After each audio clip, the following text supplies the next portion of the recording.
Hello everyone, this is Priya. Today we will start class 9 civics chapter 1. What is democracy? Why democracy? एक बार की बात है जब मैं अपने स्टूडेंट्स को वर्ल्ड टूर पे लेके जा रही थी तो इतने में ही किट्टी और चिट्टी दोनों ही बोलती हैं कि मैम वर्ल्ड टूर पे ले जाने से पहले हमें ये तो बता दो कि डेमोक्रेसी क्या होती है। तब मैंने उन दोनों को बताया डेमोक्रेसी ऐसी फॉर्म ऑफ गवर्नमेंट होती है जहाँ पे पीपल इलेक्ट करते हैं अपने रूलर को वोट देके। बट नॉन डेमोक्रेटिक कंट्री में ऐसा नहीं होता। वहां पे पीपल्स को राइट ही नहीं होता कि वो अपने रूलर को चूज कर सके। डिफरेंट डिफरेंट कंट्रीज के एग्जांपल्स बताती हूँ मैं। जैसे कि म्यांमार, वहां पे नॉन डेमोक्रेटिक गवर्नमेंट है क्योंकि वहां पे आर्मी का रूल चलता है। वहां पे लोग इलेक्ट नहीं करते हैं अपने रूलर को। जो आर्मी का हेड होता है ना, उसे ही रूलर बना दिया जाता है उस कंट्री का। ऐसे रूल को हम डिक्टेटरशिप बोलते हैं। एक और एग्जाम्पल बताती हूँ। साउथ अमेरिका में एक कंट्री है चिली। वहां पे एक रूलर था जिसका नाम था पिनोशे। ये भी डिक्टेटर ही था, आर्मी का हेड था। इसको लोगों ने चूज नहीं किया था। ऐसे ही सऊदी अरेबिया में मोनार्की रूल चलता है। मोनार्की बोले तो किंग का रूल चलता है। उस किंग को पीपल्स तो चूज नहीं करते हैं, पीपल इलेक्ट नहीं करते हैं। वो किंग इसलिए बनते हैं क्योंकि उनका जन्म, उनका बर्थ रॉयल फैमिली में होता है।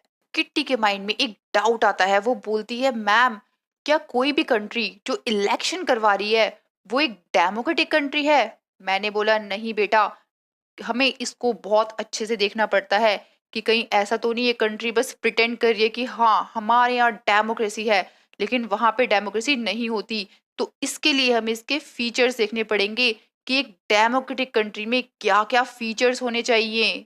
और डेमोक्रेसी के फीचर्स पढ़ना इसलिए जरूरी है क्योंकि हमें डेफिनेशन में तो ये बताया ही नहीं है कि कौन से रूलर रूल करते हैं, कौन से पीपल होते हैं जो इलेक्शन में पार्टिसिपेट करते हैं, और किस टाइप की गवर्नमेंट फॉर्म होती है डेमोक्रेसी में। डेमोक्रेसी के फर्स्ट फीचर को समझने के लिए हम चलते हैं पाकिस्तान। वहां पे अक्टूबर 1999 में एक मिलिट्री का हेड था जिसका नाम था जनरल परवेज मुशर्रफ। इसने अपनी मिलिट्री की हेल्प से वहां के रूलर को फोर्सफुली हटा दिया और खुद को डिक्लेयर कर दिया कि मैं हूं आज से यहाँ का चीफ एग्जीक्यूटिव। फिर बाद में इन्होंने बोला कि मैं हूं यहाँ का प्रेसिडेंट। नेक्स्ट 5 ईयर भी यही प्रेसिडेंट बनना चाहते थे लेकिन फिर भी एक रेफरेंडम हुआ पाकिस्तान में। रेफरेंडम बोले तो सभी लोगों ने वोट किया कि इसी को प्रेसिडेंट बनाना चाहिए या कोई और प्रेसिडेंट बनना चाहिए। तो सारे के सारे वोट इन्हीं के फेवर में आए और ये बन गए प्रेसिडेंट। बट जो पाकिस्तान की मीडिया थी, ह्यूमन राइट्स ऑर्गेनाइजेशन के लोग थे और जो डेमोक्रेसी एक्टिविस्ट थे, वो बोल रहे थे कि जो रेफरेंडम हुआ है वो माल प्रैक्टिस और फ्रॉड के बेसिस पे हुआ है, बहुत गलत तरीके से हुआ है। क्योंकि लोग तो चाहते ही नहीं है इन्हें प्रेसिडेंट बनाना, तो लोग कैसे वोट दे सकते हैं? तो इस वोट में घपलेबाजी है। 2002 में परवेज मुशर्रफ की गवर्नमेंट ने एक लीगल फ्रेमवर्क ऑर्डर किया। अब इसके अकॉर्डिंग है ना, कॉन्स्टिट्यूशन में चेंजेस कर दिए पाकिस्तान में। और जो नेशनल और प्रोविंशियल असेंबली थी ना, जैसे कि यहाँ पे लोकसभा और राज्यसभा होती है, उसको भी अब प्रेसिडेंट डिसमिस कर सकता है, कभी भी हटा सकता है। और जो सिविलियन कैबिनेट है उस पे भी अपना पूरा हक जमा लिया और कहा कि जो नेशनल सिक्योरिटी काउंसिल है जिसमें सबसे ज्यादा मिलिट्री ऑफिसर्स होते हैं, वो ही अब सारा रूल करेगी सिविलियन कैबिनेट पे। सिविलियन कैबिनेट में वो पीपल्स थे जो इलेक्ट होकर आए थे बट उनके हाथ में तो कोई पावर ही नहीं थी। सारी पावर मिलिट्री ऑफिसर्स के हाथ में ही थी। तो ये कोई डेमोक्रेटिक गवर्नमेंट थोड़ी ना है, यहाँ पर डेमोक्रेसी बिल्कुल भी नहीं है। तो फर्स्ट फीचर हमारा डेमोक्रेसी का यही बोलता है कि in a democracy the final decision making power must rest with those elected by the people.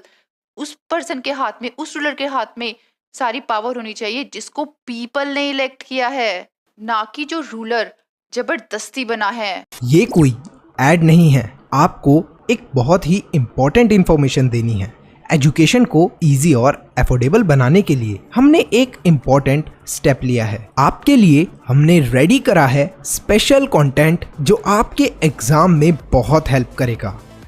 इसमें आपको मिलेंगे चैप्टर वाइज टेस्ट पेपर, हर चैप्टर के नोट्स, साथ में कंबाइंड टेस्ट पेपर्स और प्रायोरिटी डाउट क्लियरिंग। इसके साथ साथ और भी बहुत सारे बेनिफिट्स आपको मिलने वाले हैं सिर्फ और सिर्फ 299 के मेंबरशिप प्राइस में। सब्सक्राइब के साथ में ज्वाइन के बटन पे क्लिक करके आपको ये मेंबरशिप परचेज करनी है। ये प्राइस लिमिटेड टाइम के लिए है। अरे वाह भैया, इतने कम प्राइस में इतनी सारी चीजें, मैं तो अभी मेंबर बन जाता हूँ। डेमोक्रेसी के सेकंड फीचर को समझने के लिए हम चलते हैं चाइना और मैक्सिको में। चाइना में एवरी 5 ईयर में इलेक्शन होते हैं पार्लियामेंट के, और यहाँ की पार्लियामेंट का नाम है योंग योंग रैम नीम दाइबो दाओ हुई। ये नेम सुन के किट्टी बोलती है कि मैम क्या इस पार्लियामेंट का कोई और नाम नहीं है क्या? ये चाइनीज नेम तो मुझे समझ ही नहीं आ रहा।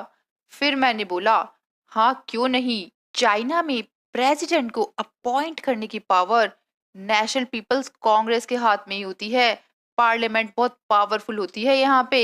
इस पार्लियामेंट में 3000 मेंबर आते हैं इलेक्टो के पूरे ऑल ओवर चाइना से, और कुछ मेंबर्स को तो आर्मी भी इलेक्ट करती है। और यहाँ पे चाइना में इंडिया जैसा रूल नहीं है कि डिफरेंट डिफरेंट पार्टीज हो, जैसे इंडिया में अलग अलग होती है ना, बीजेपी हो गया, कांग्रेस हो गया। यहाँ पर ओनली सिंगल पार्टी होती है जिसका नाम है चाइनीज कम्युनिस्ट पार्टी। इसके अंदर ही छोटी छोटी पार्टी होती है, लेकिन एक सिंगल जो पार्टी होती है वो चाइनीज कम्युनिस्ट पार्टी ही है। और कोई भी पर्सन जो इलेक्शन के लिए खड़ा हो रहा है, जो कैंडिडेट खड़ा हो रहा है, उसको पहले अप्रूवल लेनी पड़ती है चाइनीज कम्युनिस्ट पार्टी से, या फिर जो चाइनीज कम्युनिस्ट पार्टी के मेंबर्स हैं, 8 स्मॉल पार्टीज हैं उसमें छोटी छोटी, वो ही पार्टिसिपेट ले पाती है। तो यहाँ पे हमेशा गवर्नमेंट कम्युनिस्ट पार्टी की ही बनती है। अब चलते हैं मैक्सिको। मैक्सिको 1930 में इंडिपेंडेंट हुआ था, आजाद हुआ था गुलामी से। और यहाँ पे एवरी 6 ईयर में प्रेसिडेंट को इलेक्ट किया जाता है। तब से यहाँ पर कोई डिक्टेटर रूल नहीं था।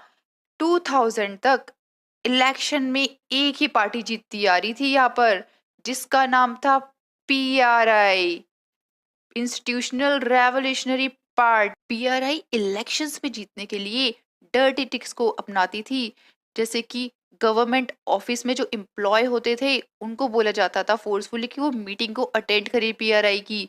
और जो टीचर्स होते थे ना गवर्नमेंट स्कूल में, उनको बोला जाता था कि आप पेरेंट्स को बोलो कि वो पीआरआई को ही वोट दे। और मीडिया में भी इनके गलत कामों को दिखाया नहीं जाता था। और जो ऑपोजिशन पॉलिटिकल पार्टीज होते थे ना, अगर वो इनको क्रिटिसाइज करते थे तो भी ये सब चीजें मीडिया में नहीं दिखाई जाती थी। और पोलिंग बूथ को लास्ट मोमेंट पे, एंड मोमेंट पे, लास्ट मिनट पे एक जगह से दूसरी जगह पे शिफ्ट कर दिया जाता था, जिससे कि लोगों को डिफिकल्टी होती थी वोट देने में। पीआरआई बहुत ज्यादा मनी खर्च करती थी इलेक्शन के कैंपेन के लिए। ये सुनने के बाद चिट्टी बोलती है कि मैम ये पीआरआई तो एकदम छोटे भीम में जो कालिया आता है ना उसकी तरह है, वो भी ऐसे ही डर्टी ट्रिक्स अपनाता था जीतने के लिए। वाह वाह क्या बात, चिट्टी बेटा तुम्हें तो मानना ही पड़ेगा। तो हमने देखा कि चाइना में और मैक्सिको में किस टाइप से इलेक्शंस होते हैं। चाइना में जो इलेक्शंस होते हैं वहां पर एक ही पार्टी जीतती है, कम्युनिस्ट पार्टी। तो इलेक्शन का फायदा ही क्या है। ऐसे ही मैक्सिको में भी इलेक्शन दे होते हैं, लोग वोट तो देते हैं, लेकिन उस वोट का फायदा ही क्या है जब पीआरआई को ही जीतना है हमेशा डर्टी ट्रिक्स करके। इसीलिए तो यहाँ पे डेमोक्रेसी है ही नहीं, क्योंकि डेमोक्रेसी का सेकंड फीचर बोलता है कि a democracy must be based on a free and fair election where those currently in power have a fair chance of losing. It means जो भी इलेक्शन हो रहे हैं वो फ्री और फेयर तरीके से होने चाहिए, वहाँ पे कोई भी डर्टी ट्रिक्स नहीं होनी चाहिए। और जो भी पर्सन करंटली पावर में है उसे डर होना चाहिए कि अगर मैंने अच्छे से काम नहीं किया तो मैं अपनी पावर लूज कर दूंगा, लोग किसी और को वोट दे देंगे। अब चलते हैं और कंट्रीज में डेमोक्रेसी के थर्ड फीचर को समझने के लिए। डेमोक्रेसी के लिए पीपल्स ने काफी स्ट्रगल किया है और डिमांड की थी कि यूनिवर्सल एडल्ट फ्रेंचाइज होना चाहिए। यूनिवर्सल एडल्ट फ्रेंचाइज बोले तो सभी को राइट होना चाहिए वोट देने का, जो भी 18 ईयर से अबव है। लेकिन फिर भी अभी भी किसी किसी कंट्री में ये राइट नहीं मिलता, इक्वल राइट नहीं मिलता वोट देने का। जैसे कि 2015 तक सऊदी अरेबिया में वीमेन को राइट ही नहीं था कि वो वोट दे सके। ऐसे ही एस्टोनिया में रशियन माइनॉरिटीज को डिफिकल्टीज होती थी वोट देने में, क्योंकि सिटीजनशिप के रूल्स डिफरेंट डिफरेंट थे वहाँ पे। और एक और कंट्री जिसका नाम था फिजी, वहाँ पे भी इंडिजिनियस फिजी को ज़्यादा इम्पोर्टेंस दी जाती थी इंडियन फिजियन के कंपैरिजन में। जबकि डेमोक्रेसी में तो ये बोला जाता है कि पॉलिटिकल इक्वालिटी होनी चाहिए, सभी को इक्वल राइट मिलना चाहिए। तो इसलिए जो थर्ड फीचर है डेमोक्रेसी का वो यही बोलता है, in a democracy each adult citizen must have one vote and each vote must have one value. It means एक सिटीजन को एक ही वोट देने का अधिकार है और उस एक वोट की वैल्यू एक ही होगी। मेरे प्यारे स्टूडेंट्स, डेमोक्रेसी के नेक्स्ट फीचर को समझने के लिए हम चलते हैं अफ्रीका की एक कंट्री में जिसका नाम है जिम्बाब्वे। यहाँ के पीपल्स को इंडिपेंडेंस मिली थी वाइट माइनॉरिटी ब्रिटिशर्स से 1980 में। तब से एक ही पार्टी यहाँ पे रूल करती हुई आई है जिसका नाम है ZANU-PF। इस पार्टी के लीडर का नाम है रॉबर्ट मुगाबे। ये एक पॉपुलर लीडर तो थे, लेकिन ये अनफेयर प्रैक्टिस को यूज करते थे इलेक्शन में जीतने के लिए। और इनकी गवर्नमेंट ने कॉन्स्टिट्यूशन भी काफी बार चेंज किया था प्रेसिडेंट की पावर को इंक्रीज करने के लिए और लेस अकाउंटेबल होने के लिए। जब गवर्नमेंट को जवाब देना पड़ता है पब्लिक को कि गवर्नमेंट क्या कर रही है और कैसे डिसीजंस ले रही है, तो उसे बोला जाता है अकाउंटेबल। और लेस अकाउंटेबल मतलब कि बहुत ही कम गवर्नमेंट को जवाब देना पड़ता है, वो पब्लिक को बताती ही नहीं है कि उसने कैसे डिसीजंस लिए है और क्या कर रही है पब्लिक के लिए। रॉबर्ट मुगाबे की जो पार्टी थी वो ऑपोजिशन पार्टी के वर्कर को हैरेश करती थी और उनकी मीटिंग को डिस्टर्ब कर दिया जाता था, स्टॉप कर दिया जाता था। अगर कोई पब्लिक प्रोटेस्ट हो रहा है या कोई डेमोन्स्ट्रेशन हो रहा है गवर्नमेंट के अगेंस्ट, तो उसे इलीगल माना जाता था।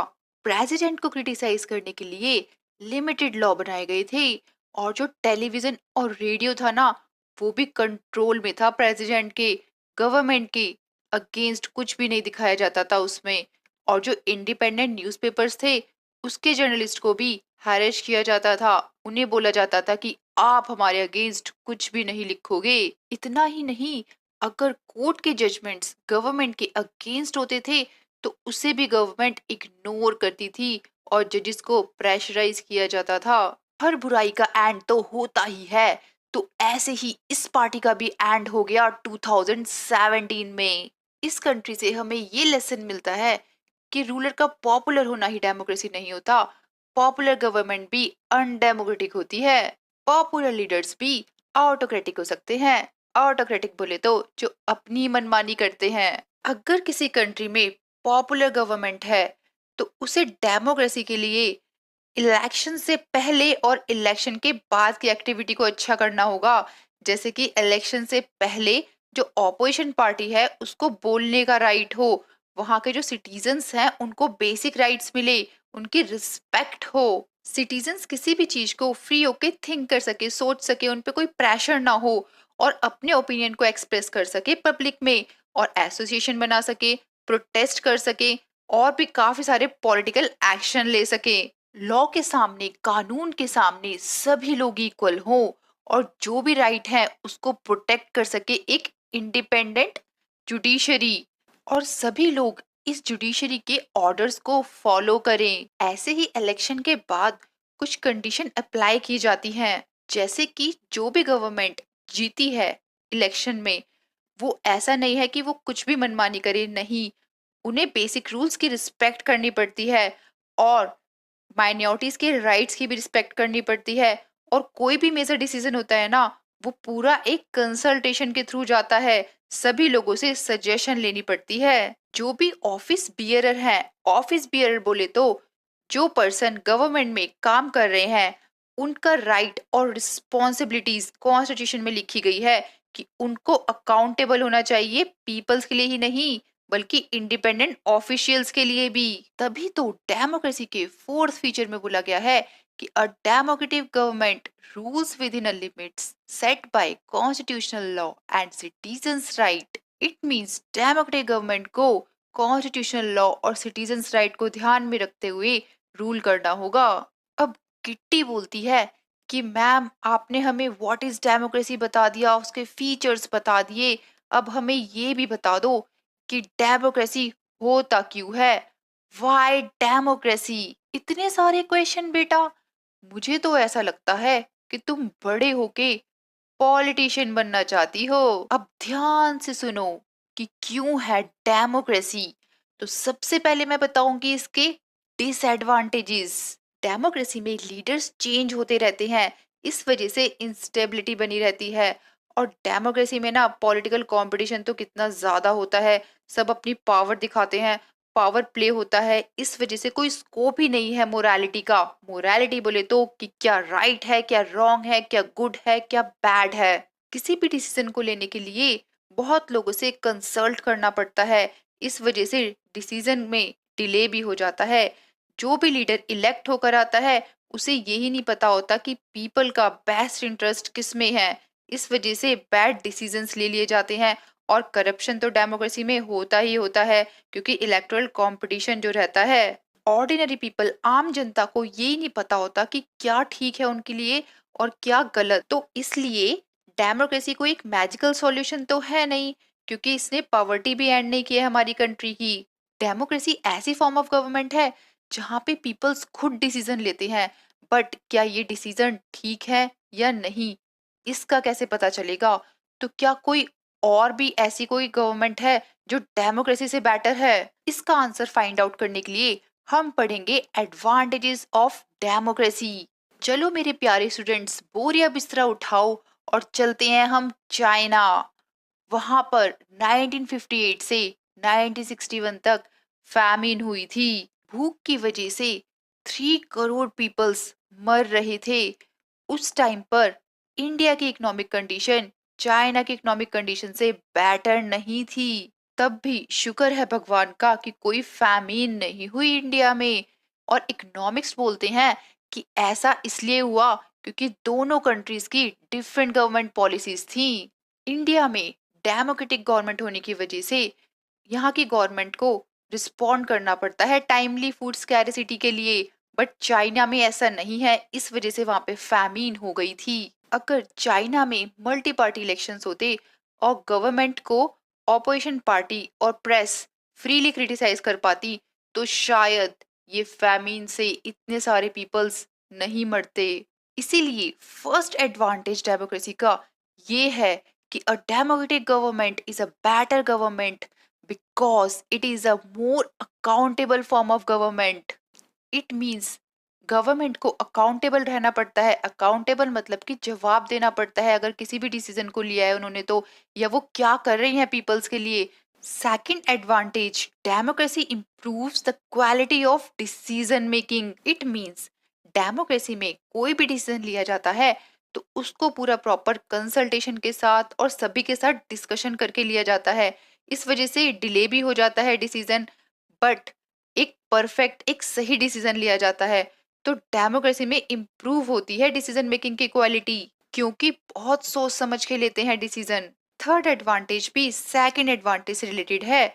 इसमें बताया गया है कि democracy provides a method to deal with differences and conflicts. It means जो डिफरेंट डिफरेंट पीपल हैं, जैसे कि डिफरेंट रीजन पे रहते हैं लोग, डिफरेंट लैंग्वेजेस हैं, डिफरेंट रिलीजन है, डिफरेंट कास्ट है हमारी कंट्री में, बट तब भी लोगों में कॉन्फ्लिक्ट्स नहीं हो रहा है, लड़ाइयाँ नहीं हो रही हैं, क्योंकि सभी लोगों को इक्वल राइट दिए जा रहे हैं, सबके ओपिनियन देखे जा रहे हैं। हमारी कंट्री में सब लोग एक होकर रहते हैं बिकॉज ऑफ डेमोक्रेसी, क्योंकि ये अच्छे से डील करता है सभी डिफरेंसेस, जितने भी डिफरेंट डिफरेंट पीपल हैं, लैंग्वेजेस हैं, इन सबके कॉन्फ्लिक्ट्स को होने ही नहीं देता, सबको इक्वल राइट देता है।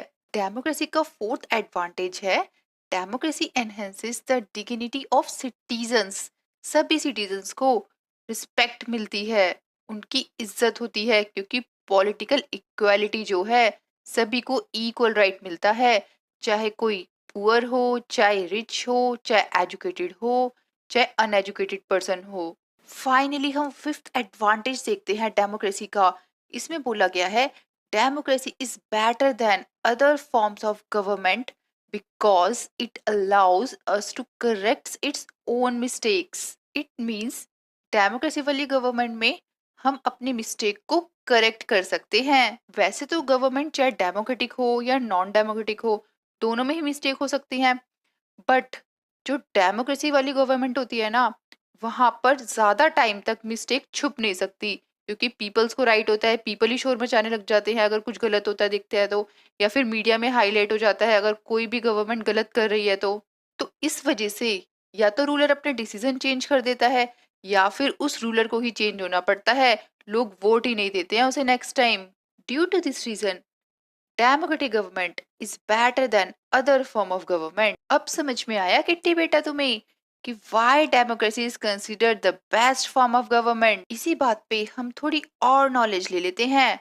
ब्रॉडर मीनिंग्स ऑफ डेमोक्रेसी, इसमें बताया गया है कि रिप्रेजेंटेटिव डेमोक्रेसी होती है आज के टाइम पर।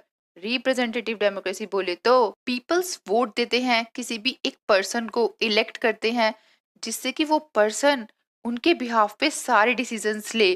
तो मेजॉरिटी ऑफ पीपल्स, ज्यादातर पीपल्स जिसे वोट देंगे वो ही जीत के आएगा।